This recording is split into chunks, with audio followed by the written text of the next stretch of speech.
There, Monday, that means War Room Day. So, here we are. I wanted to start off with what happened in Paris last Saturday morning, Friday night, depending on how you want to look at that. Of course, it was a terrible tragedy. The shootings, the bombings that happened there.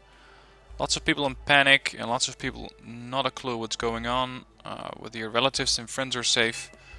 Personally, I don't know anyone in Paris, but I feel for those people who have friends there, relatives, or who may have even been closely involved with anything that happened there. If you were present there, please leave me a comment because I'm very, very interested in hearing your stories and about exactly what happened from sort of first-person view perspective. Because the media tends to get it wrong from time to time, and that's something that you do need to be aware of. Also, of course, the whole incident sparked a whole lot of conversation and controversy amongst pretty much everyone. And what I always find interesting is the reactions of people who say, we need to bomb them. Sure, but who exactly are we going after? Who exactly are we targeting? Because IS or ISIS or whatever your country's designation for the Islamic State is not really anything that has a standing army. Let's take Wargame.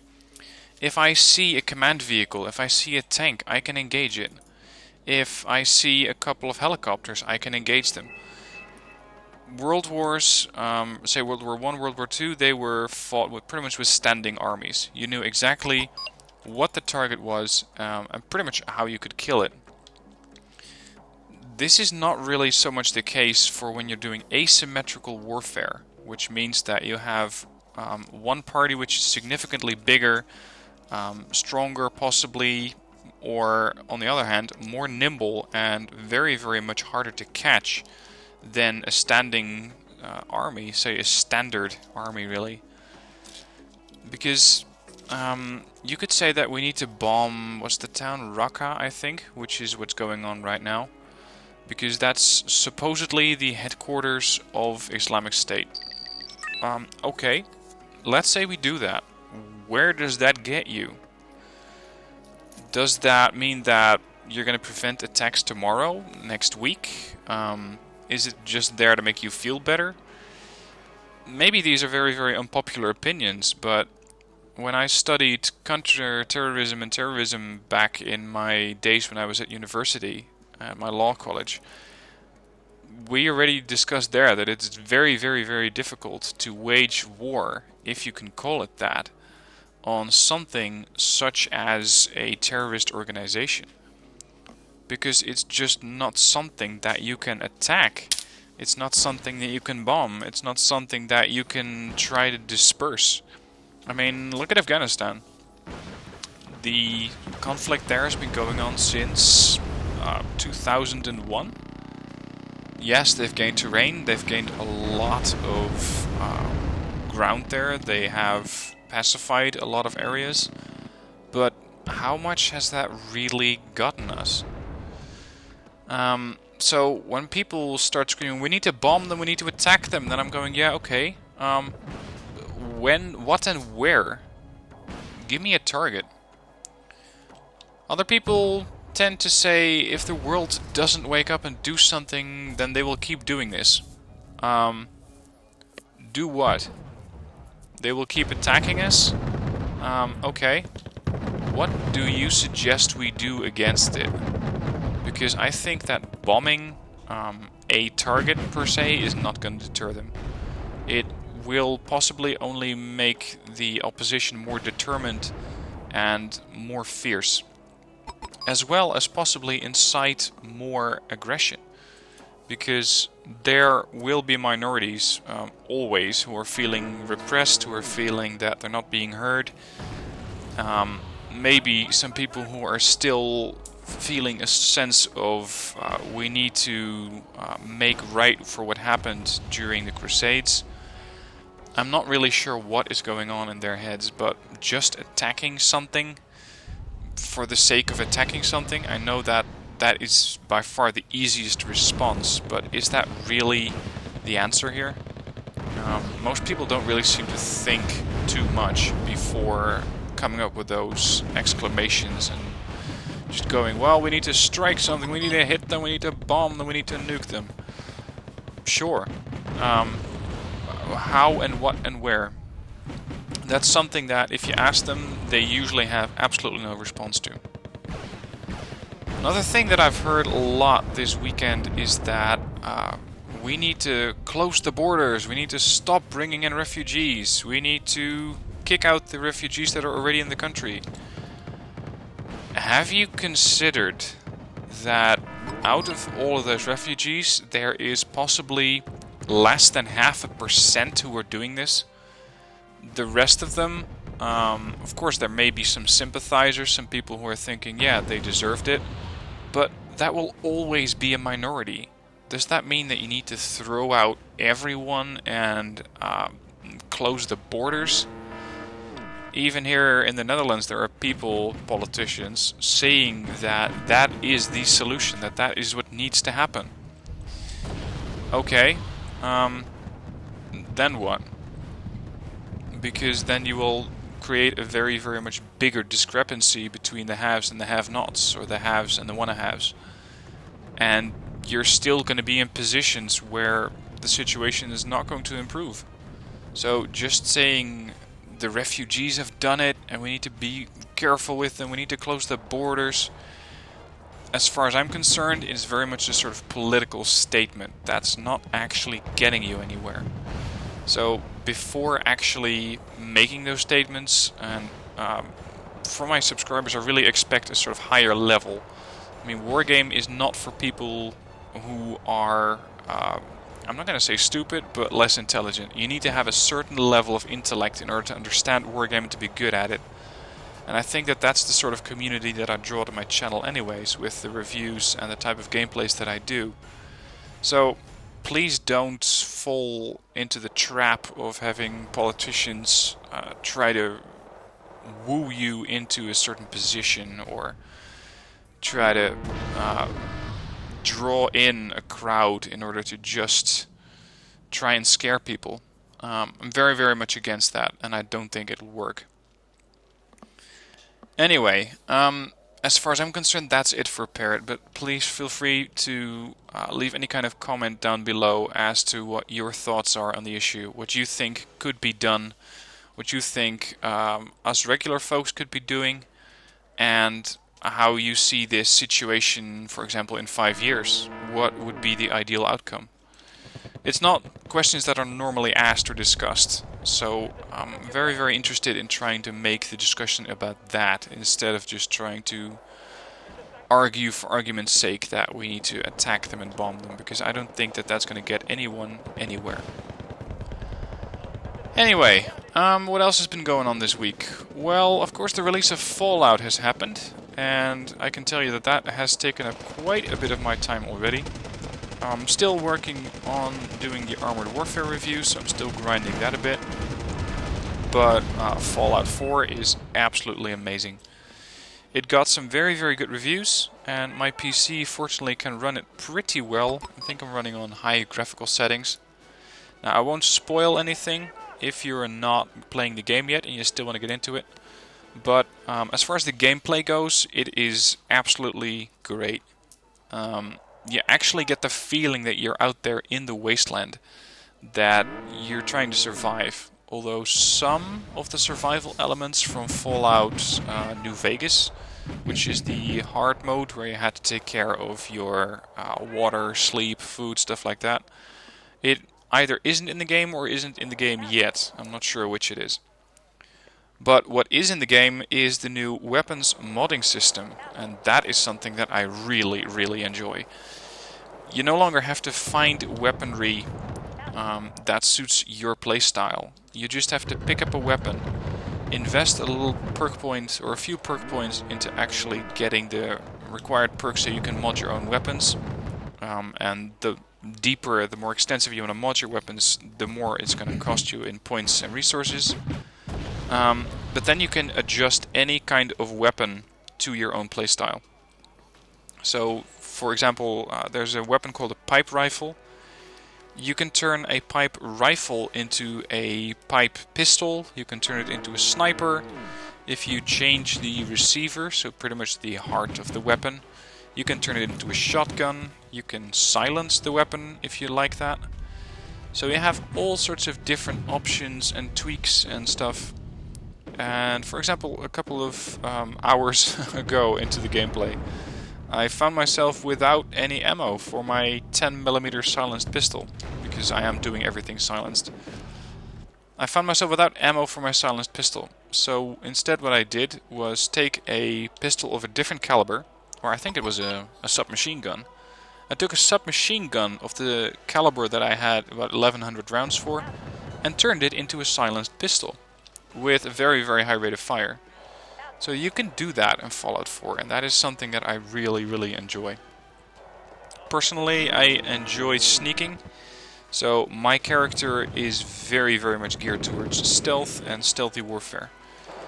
So I got all sorts of sneak bonuses, I have a lot of silenced weaponry, and only in major engagements, when I've already been detected, I'll go in with a shotgun or an assault rifle. Unfortunately, laser weaponry in the game is very, very hard to be sneaky with, so I'm mostly working with the standard ballistic weaponry, so just fighting with bullets. Anyway, if you haven't gotten Fallout yet, I would recommend that you get it, because if you like that kind of genre, which is the RPG genre, and that's something of course that Bethesda does extremely well, then you will definitely enjoy Fallout. You could compare it distantly to Skyrim, and a sort of more modern version of Skyrim. But you know, that's a bit of a similarity as far as gameplay goes. Of course, you're doing it in a much, much more modern setting. Anyway, other stuff. Yeah, Wargame. I haven't been playing that much Wargame. The only Wargame I have been playing to this week really has been Wargame with the Wish Dreams mod, in order to get the second Korean War campaign going. And I gotta say, it's been going really well. I haven't really noticed that many changes that occurred by installing the mod, and I think it works still very, very well. I know that with the past couple of replays or uploads, whatever you want to call them, I have been a bit careless. I have been using my units way too aggressively, and I've been losing quite a few of them. You could call it sloppy, I call it being overly aggressive.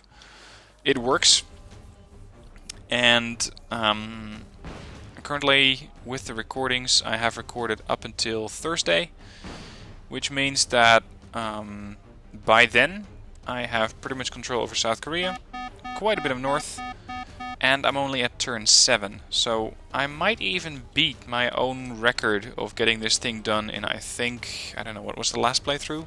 12 turns, 15 turns, something like that. Whereas you have 22 turns in order to capture all the objectives. But more on that to come, as I'm going to be uploading one of those every day. Gotta say though, in the background there's an interesting conquest game going on, where these two teams have swapped command zones. Red Force seem to be winning rather forcefully, and now Blue Force making a comeback, so this game can still go either way. Other Wargame stuff. A while ago I made a comment, I think it was in one of the first War Room episodes, that Wargame is dying. Now, I got an immense amount of flack from that from the Wargame community, and I wanted to explain what I meant with that comment. Because I don't mean that from starting next week there will no longer be anyone playing Wargame. That's not the way that I'm looking at it. But what I am seeing is that there are not that many people getting into Wargame, because of course it's a very, very complex game. There's not a lot of marketing for it going on. Yes, there will always be people buying it during sales, but there's just not that many people getting into the game. And the amount of people that are in the game are slowly diminishing. no matter whether you agree with me or not, you cannot lie about the numbers. Every weekend when I get on multiplayer, there are fewer and fewer people online. So again, Wargame, it won't die from tomorrow or next week, or it's not suddenly going to go offline. But keep in mind that there will always be new games, there will always be more stuff, there will always be other things demanding your attention, such as Fallout currently. Bit of a fun fact that I got from the Fallout Reddit is that this actually made me laugh when I read it. Pornhub, the porn website, found itself with a massive drop in traffic the day that Fallout got released. It's something I had never even considered an issue, but apparently that's how popular Fallout is. And with the release of such massive major games, you will always have people moving on from Wargame Red Dragon, delving very, very deeply into Fallout. So you will always see people moving away from the game, and I think that over the next few months to a year, many people will have moved on, except of course for probably most of the community here that is still watching the Wargame videos. But other than that, I don't see too many people coming into the game. Hopefully with Wargame 4, insofar as that's in development, I know it's been hinted on in Active Aggression, but I haven't heard or read anything about it. There will be a new crowd, a new community, and we have a new game to look forward to. But until that happens, this is what we have to work with. And it could be quite a while before that new game actually gets released, or at least that we heard something more about that. So, is Wargame dying? Yes, I still stick to that opinion. It won't just go from one day to the next, it'll be very, very slowly. Again, there will always be people playing the game, but at some point, if you just got Wargame and you're going to be playing it, you might find yourself up against people with 1,000 or 1,500 games and a win rate of 80%. That's not fun for anyone. Those guys won't really enjoy a stomp like that. They want to get at least a bit of resistance out of you. And you as a newer player are probably going to think, wow, how the hell am I going to ever learn this game? You're going to stop, you're going to feel discouraged, and Wargame will have lost another few players. So, Wargame dying? Yes, I still think that it will slowly diminish. I mean, who's still playing Red Alert 2? If I told you 5 years ago that game was dying, you'd have said, yeah, that game's already long gone, dead and buried. So it's pretty much similar for Wargame. It's not dead, it's not buried, but very, very slowly it will start to lose popularity. So just keep that in mind. Anyway, on to some questions that got asked in War Room episode 8. Edward Duncan asked on the new modes topic, how about a 3v3 instead of bringing in a deck of your choice? You get given a deck chosen by the game itself. And one player on your team would control, say, all the air assets, one would control all the offensive ground assets, tanks, infantry, etc. And the third player would control defensive assets. One of the players would be designated the team commander. And by doing this, you would have a sort of role or dedicated role player, or what would you call that, dedicated general or division commander for specific elements of an army. I think that would be an interesting gameplay, but you'd have to be really, really good coordinated. Otherwise, you'd find yourself without tanks where you need them. You'd find yourself without air support where you need it most when you have, for example, a helo rush coming in. Or you would find yourself without infantry and just having a couple of aircraft to try and clear a town. That wouldn't work. So, yeah, it could be very interesting. But I think that you can already very much recreate something like this by doing a 3v3 and having one guy with an airborne deck, one guy with, say, an armored deck, and one guy with a support deck or a mechanized, which I know isn't really support, but it is a very, very well all-rounder deck. Second question, how about a last man standing? Say 4 players with the 4 players, one with the most points wins as usual, but you get a zone with a 5th central zone and players can only score if they control the 5th zone and make it a little more fun. No artillery allowed, and if you lose your home zone for more than 90 seconds, the AI takes over for the rest of your forces, which means you're pretty much defeated. I think there was something like this in Ireland Battle. I'm not sure what it was called. Assault or siege or breakouts, or I don't know, I'd have to look that up. I didn't play that too much, but I know that there was a game mode where one team would start somewhere in the middle without a resupply zone, and they'd have quite a few points in order to get a sort of breakout force and try to capture a resupply zone. And the other team's task would be to confine them, to hold them into a specific area, and they would have all the resupply zones. So I think that something like that was already in Wargame Ireland Battle, but I haven't ever really seen it played that much. So if they would reintroduce that game mode into, say, Wargame 4, I think it would be interesting, but I'd have to see how many people would play that. Other question by Spartan Mobius. What kind of units would you like to see in the next Wargame? 21st century equipment like the Striker, the Armata, F-22, Su-34, etc. To be honest, I'm not that current on all the modern weapon systems. I'm much more of a, say, 80s, 90s guy, which may sound a bit old, but back in the day when I was about, I don't know, 16, 17 maybe, I was collecting sheets every week. Yeah, that was in a time pretty much before the internet was really well developed. Oh my god, I'm getting old. It was a series called World Weapon, and every week you would get one or multiple pages on one of the modern weapon systems, which could be anything from an infantry rifle, a bit of history on an infantry group, an aircraft carrier, a tank, a plane, whatever.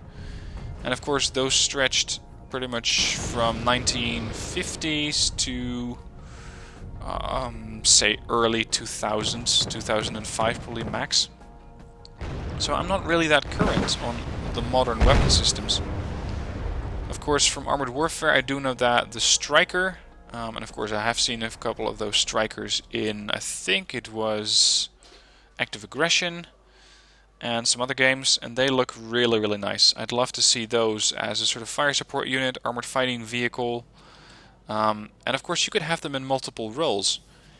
I think you can have the Striker with an autocannon, so say a smaller caliber fast firing gun as a fire support vehicle, and as a long range 105mm gun as, say, pretty much a modern tank destroyer, which is what I believe it's used for in Armored Warfare. Other units, I don't know, there was a project back in the day, that was the Comanche, RAH-66. Never made it past prototyping, but I think that was a really nice helicopter. And it was in Active Aggression. But of course, since that game seems to have not been as popular as Eugene intended, I don't really see the Comanche that much. But back in the day I even played a game that was called, I think, Comanche or Comanche 4, where you would be playing a Comanche pilot. And I really enjoyed that. I had a lot of fun playing that game. Other units that I would like, F-22, F-35. I think we'd be seeing more and more drones. So say that you could launch something like a recon drone, let's say a Predator or a Raven. Let's say you'd have an infantry group that could carry a Raven, a small drone, if you're not familiar with it. I think that would be interesting. That could pose a sort of short-range aerial reconnaissance for an infantry group, where they wouldn't rely solely on their own recon. Of course, it would require more micromanagement, and that would possibly take away from the gameplay. So I'm not sure it's viable, but I think that would be interesting. And with the continuing development of drones, I think that we're going to be seeing more and more drone warfare anyways. Other stuff, I don't know. The PL-01. The Polish tank, I think, would be good. Of course, I haven't really seen any stats of it. The T-14 Armata, the new Russian main battle tank, or I'm not sure you would call it a main battle tank because its chassis can be used for pretty much anything. You can make it into a combat engineer's vehicle. You could turn it into a Terminator, I believe. You could do all sorts of stuff with that. But other than that, I don't really know what kind of modern units there are currently that I would love to see. Oh, hang on. Maybe the Leopard 2A7. I think that's the most modern one, 2A7. We got the 2A6, 2A7. I'm pretty sure that the French have a new tank. Probably another variant of the Leclerc. And there was something else that came to mind. Yeah, there are some new recon vehicles. I'm not exactly sure what the Dutch one is that we're using. I think it's the Fennec. I think that's a German-produced vehicle, which is a really impressive-looking recon vehicle. I haven't actually seen them in real life, but on the pictures and the videos that I've seen, they look really good. And I think those would make interesting recon vehicles for warfare, for Wargame. Other than that, I don't really know. But if you have any great suggestions, preferably with links to those vehicles or those type of weapon systems, let me know in the comments. I look forward to seeing what you guys come up with. Anyways, that's it for this week's War Room. Of course, Paris being the most important issue. Don't be one of those people who just say we need to bomb them, we need to hit them, we need to close the borders, we need to kick out the refugees and everyone who's a Muslim. It is not the solution. Be smarter than that. You're so much better. Whatever your opinion is, please feel free to share it in the comments, so long as we can keep it civilized. If there are people who are going to come into this channel and start flaming other people for what happened or what didn't happen, I will start moderating this channel. And I will start deleting posts and comments. So base your argument or base your opinion on arguments. Explain what and why you feel the way you feel. And that way we can have an interesting discussion down here in the comments, or at least such is my hope. So looking forward to what you guys have been thinking for the last couple of days over what's been happening. With that, I hope that you have a good week, and I'll be seeing you in the Wargame Red Dragon videos, the reviews, and others, or otherwise, the next episode of the War Room. If you have any questions for me, leave those down below, and I'll answer them next week.